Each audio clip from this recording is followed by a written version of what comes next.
다름이 아니라 삼성 관련 칼럼을 지금 비평하고 있는데 라고 했어요. 그러니까 그분이 왜 아직 그 미디어오늘이 삼성 비평을 안 하시느냐 했다. 기다렸다는 거지. 칼럼을 써놓고 네. 미디어오늘에 전화 오겠구만 라고 그렇죠. 기다린 모양이죠. 뭐 저보고 이제 당신은 이제 기사를 항상 기계적 공정에 맞춰서 쓰시냐 이렇게 얘기를 하시면서 야, 좋은 답변이네. 어? 그렇죠. 네, 할 말 기계적 중립 좋지 않다. 네. 그렇네. 그리고 솔직하게 얘기한 거 아니에요. 삼성에 대한 그 사회 인식이 자기가 봤을 때는 공정하지 않다. 나는 이제 산바다. 뭐 그렇게 얘기할 수도 뭐. 있죠. 네. 경제지의 간부들은 무슨 생각을 하고 있는지 굉장히 궁금할 텐데 그걸 좀 해소시켜 드리자라는 차원에서 다 지금 제가 한 과정을 다 이제 기사로 실었죠. 그러니까 매기려고. 매기려고는 아니에요.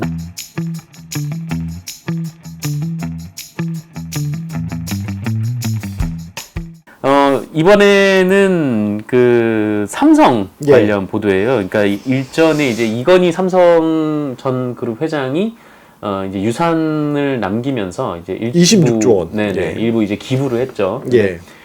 일부 기부를 하고 이 대체로 상속세를 내게 됐는데 12조. 네. 언론의 보도가 장난이 아니었어요. 한마디로. 네. 좀 낯뜨거운 보도가 굉장히 많았고 특히 이제 사실 정당한 법에 따라서 정당하게 납부하는 세금 12조 원 자체를 뭉뚱그려가지고 기부랑 뭉뚱그려서 이게 사회 환원이다 이런 표현으로 이제 했죠. 그래서 뭐 이건희 회장 재산의 60%가 사회 환원된다라고 했는데 그 60% 안에 사실 법에 따른 상속세가 포함되어 있는 거면 그 내야 되는 세금인 거죠. 그렇죠. 한마디로. 사회 환원의 비율은 더 낮아지는 건데 이제 그런 것 관계없이 그냥 엄청 낯뜨거운 보도들이 사실 엄청 많았죠. 네, 그 낯뜨거운 보도 중에 하나가 이제 매일경제의 칼럼이 하나가 있었어요. 좀 어떤 내용인지 소개를 해주실까요? 예, 제목이 굉장히 좀 특이해가지고 눈에 띄었는데 제목이 이 회장 고마워요.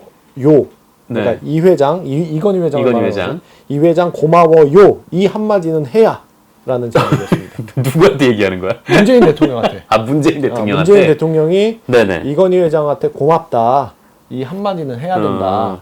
이런 얘기인데요. 근데 이제 칼럼을 읽어보면 본인이 고맙다는 얘기를 계속해요. 뭐가 고맙답니까? 예를 들면 이제 이건희 회장의 이제 이건희 컬렉션이라고 지금 언론들이 부르고 있는 그 미술품들 2만 점이 넘는 미술품을 기증한다고 해서 화제가 됐잖아요. 그러니까 이제 이 노원명 매일경제 오피니언 부장이라는 분이 칼럼을 쓰면서 이건희 회장과 유족들 덕에 뉴욕에 가지 않고도 우리 아이들은 이제 감동을 맛보게 됐다. 뉴욕에 가서 이제 뉴욕에 있는 박물관에서 어떤 명화나 그 그림을 보지 않고도 뉴욕에 가지 국내에서도 이건희 회장 덕분에 우리 이제 아이들은 미술품으로부터 이제 감동을 얻게 된다. 이런 얘기를 했고 이제 이 회장이 유산사회 환원을 발표했는데 지금 국가세정의 최고 책임자인 문재인 대통령은 이 감사의 메시지를 따로 정도는 내야 된다. 이건희 회장 고맙다고. 그렇죠. 그래서 그랬는데 이분 좀 찾아보니까는 지난 3월에도 이 칼럼이 조금 더 저는 인상 깊었는데 제목은 슬픈 충수염. 삼성이 슬픈 충수염. 그러니까 이재용 부회장이 충수염에 걸렸다 이런 해가지고 아팠다라는 보도 많았잖아요. 그랬죠. 이제 슬픈 충수염, 삼성이 참 안 됐다 이런 칼럼을 썼는데 뭐 결국에는 이런 거예요. 수감 중이던 이재용 부회장은 아프다는 내색을 안고 버티다가 충수가 터져서 대장 일부까지 잘라냈다. 아주 독한 사람이다 이 사람은. 아픈데 참고. 그래서 아무리 삼성 특혜 소리에 진저리가 난다고 하더라도 그렇게 자기 몸을 학대하냐. 되게 좀 낯뜨거운 거죠. 그래서 나는 지금에서야 말한다. 우리 사회가 삼성에게만 모질게 군다. 그런 경향이 있다고 생각한다.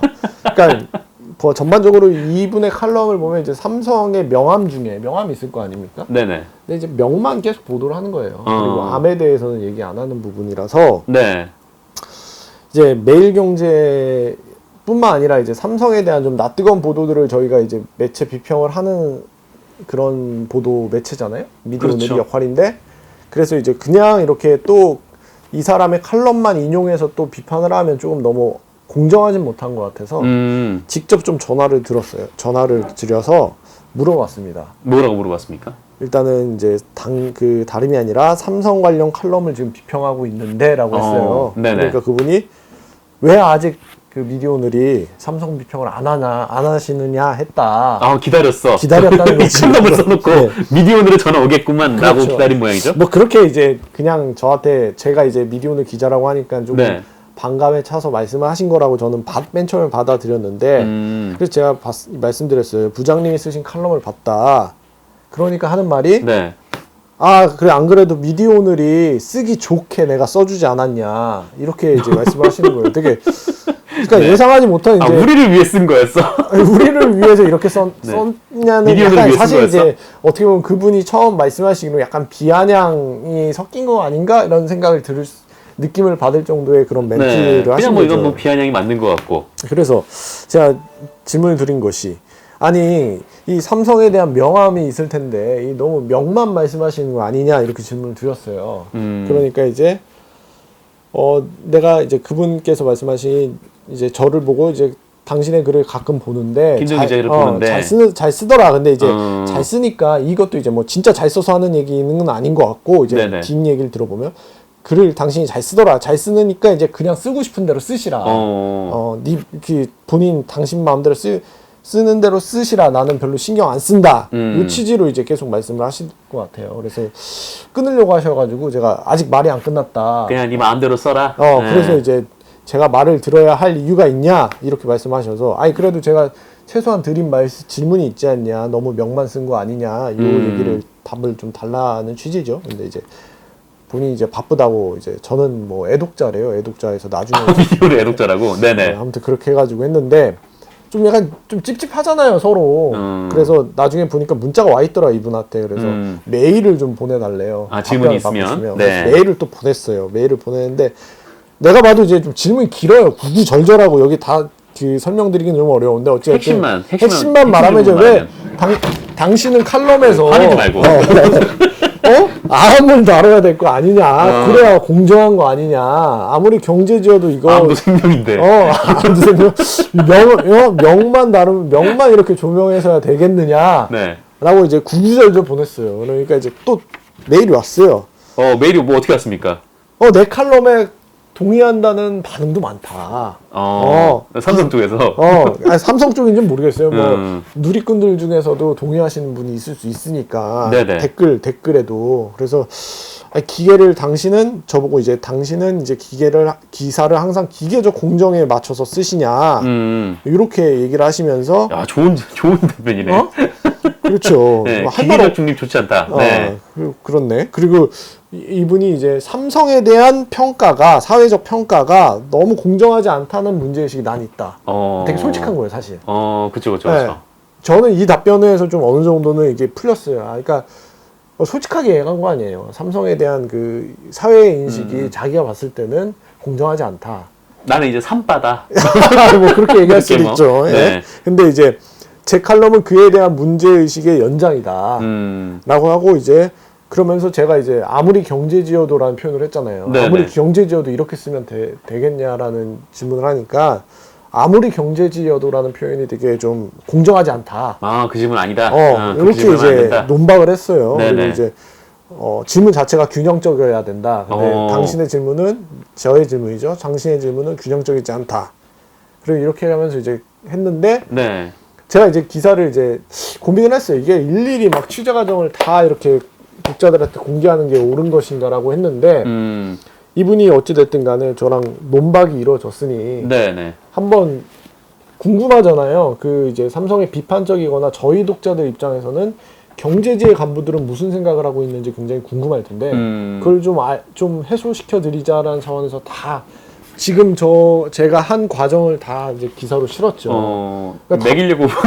매기려고는 아니에요. 매기려고는 아니고 저는 이제 의미가 있다고 보는 게 어쨌든 우리가 궁금해하는 경제지 간부의 생각을 어쨌든 들어봤으니까. 네. 그래서 이제 기사를 썼더니 문자가 또 왔어요. 뭐라고요? 뭐라고 했더라? 제가 이거는 한번 보고하겠습니다. 왜냐면 저도 인상 깊은 문자였기 때문에 쓰니까는 이제 한동안 연락이 없다가 연락이 왔는데 그래도 계속 이렇게 근데 이분이 사내 평가를 제가 또 들어보니까 네. 되게 쿨한 사람이라고 하더라고요. 노원명 기사는 잘 쓰는 네네. 기사는 잘 쓰는 선배다라는 평가가 좀 있더라고요. 근데 이제 저한테 보신 문자가 기사 잘 봤다. 잘 봤다. 네. 진한 빡침과 공정이 느껴진다. 그래서 별것도 아닌 글쟁이에 과분한 관심과 의미를 부여해 주셔서 좀 민망하지만 저는 이런 관심을 불편해하는 성격이 아닙니다. 종종 연락을 주세요. 각자 건필 이렇게 해가지고 네네. 저도 이제 그래도 좀 쿨하네요 반응이. 네, 그래서 저도 빡침은 없다. 네. 메일 주신 것 자체가 감사하다. 건필하세요라고 하니까 이제 이모티콘 띡띡 오더라고요. 웃음. 네, 웃음으로 끝난 얘기입니다. 네, 결론 웃으면서 끝나는. 네, 그래서 했는데 얘기였는데. 뭐 이제 근데 이제 삼성과 관련한 이제 핵심을 얘기하면 이제 워낙 경제지들의 그 보도들이 너무 이제 좀 어떻게 보면 편향적이고 어떻게 보면 너무 친삼성적이라는 것에 대한 문제의식은 좀 있고요. 그런 차원에서 좀 뭔가 여러 뭐 예를 들면 장충기 문자, 그러니까 삼성 장충기 문자에 등장하는 그 경제직 간부가 아직까지도 사실 삼성 편향적인 그 칼럼을 쓰고 있거든요. 네네. 근데 이제 그런 거 비춰봤을 때는 쓸 수는 있는데 이 명을 만약에 한 70을 다루면 암도 이제 있는 거잖아요. 어떠한 사안에 대해서. 그럼 암도 한 30은 다뤄야 그게 이제 공정한 것이 아니냐 이런 생각이 드는데 보수 언론이나 이제 경제신문 같은 경우에는 그런 부분이 좀 많이 아쉽죠. 암을 거의 안 다루는. 그렇습니다. 뭐 이건희 회장에 대해서 뭐 높게 평가는 뭐 그 마음 자체를 뭐 비난하고 싶지는 않습니다만. 그렇죠. 근데 본인이 그렇게 생각하는 것과. 그렇죠. 네, 이거를 이제 그렇죠. 언론 뭐, 지면으로 옮길 그렇지. 공론으로 옮기는 과정과 본인의 생각을 이제 공론으로 옮기는 지면에 옮기는 과정에서 사실 균형성이라는 게 되게 중요한 덕목이라고 저는 생각을 하는데 네네. 그런 것들을 많이 잃어버린 보도들을 너무 최근에 많이 보게 되는 거예요. 특히 뭐 삼성 재산 그 상속 공개라든지 아니면 뭐 지금 백신과 관련한 삼성 보도들 보면은 막 난리도 아니잖아요. 막 그렇죠. 그 삼성이 백신 위탁 생산한다고 했다가 오보했다가 막 기사도 내리고 막 그런 과정들을 봤을 때는 균형성을 많이 잃었다 언론이 뭐 이렇게 근데 뭐 거죠. 상속세를 많이 내줘서 뭐 고마울 수도 있고 뭐 기부를 해줘서 뭐 고마울 수도 있는데 근데 그 이건희 회장의 좀 재산양성 과정을 좀 그렇죠. 어떻게 봐야 되느냐 좀 그 얘기는 좀 해야 되지 않을까. 저는 이 칼럼을 저도 이제 봤는데 지면에서 봤는데 좀 민망했습니다. 그쵸, 네. 이런 얘기를 활자로 남겨야 되는 것 자체가 좀 민망했고 좀 이 회장 고마워요라고 한마디는 해야 된다. 뭐 이 말을 할 수 있는데 뭐 그와 함께 이 회장 잘못했죠라고 한마디도 좀 할 수 있는 좀 상황이 돼야 되지 않을까라고 생각이 좀 들었습니다. 그렇죠. 네. 네. 뭐 그 이후로 뭐 따로 이 노원명 부장님과 뭐 연락한 건 없나요? 예, 그건 없고요. 네. 언제 한번 기회가 되면 만나가지고 한번 또 논쟁을 해봤으면 좋겠다는 생각이 듭니다. 근데 그럴 날이 오진 않을 것 같아서. 근데 뭐 되게 성격은 되게 쿨하신 것 같아요. 예, 되게 쿨하신 분인 것 아니면 같고. 문자 보내고 부르르 했을 수도 있는데. 이 기사를 이제 보도하고 나서 언론계에서 이제 공유가 좀 되긴 했는데 뭐 생각보다 이제 이 노부장이 되게 쿨한 사람이구나 이런 평가도 좀 실제 좀 있더라고요. 그래요? 보고 나서 이 사람 좀 특이하네 네. 이런 생각을 말씀하시는 분도 있고 뭐 후배들 중에서는 뭐 기사는 되게 잘 쓰고 뭐 또 오히려 뒤끝은 없는 그런 사람이다 이런 말을 하는 후배 기자도 그런 얘기를 하더라고요. 네, 뭐 개인적으로 사람은 좋을지 몰라도 논쟁은 좀 많이 했으면 좋겠어요. 이런 방식으로든 아니면 제가 뭐 그 매경 반대로 제가 했던 것들을 뭐 매경 기자가 다 그 과정을 이렇게 해낸 것도 보도한다면 그것도 뭐 의미가 있을 거라고 생각을 들어서 솔직히 그 우리 한국 언론인들끼리 어떤 기사를 놓고 막 논쟁하거나 이런 건 못 봤잖아요. 네. 각자 자기가 막 하고 싶은 말만 하니까. 근데 그거보단 차라리 그냥 피 터지게 싸우는 게 서로 지면이든 뭐 방송이든 뭐 그 공간을 플랫폼을 통해서 그게 더 공론에 더 좋을 것 같다는 생각이 들더라고요. 네, 뭐 이렇게 해서 이번에 최근에 있었던 그 언론계의 좀 다소 민망하고 부끄러운 사건 두 가지를 우리 김도영 기자랑 한번 알아봤습니다. 예. 뭐 다음 주에도 사무실에 혼자 있으면 다음 따로 주에도 불러서 얘기를 하는 벗어나고 걸로. 싶은데 네. 모르겠습니다. 아마 계속 사무실에 당분간 있지 않을까 이런 생각이 들어서. 우리 김도영 기자는 항상 이제 방송 출연 섭외를 하면은 좀 그렇다. 네. 좀 내가 잘 못한다. 미안하다. 이렇게 얘기를 했는데 단 한 번도 안 따라온 적이 없어요. 예전에 그 정상근 그 선배가 저희 그 미디어는 있을 때 네.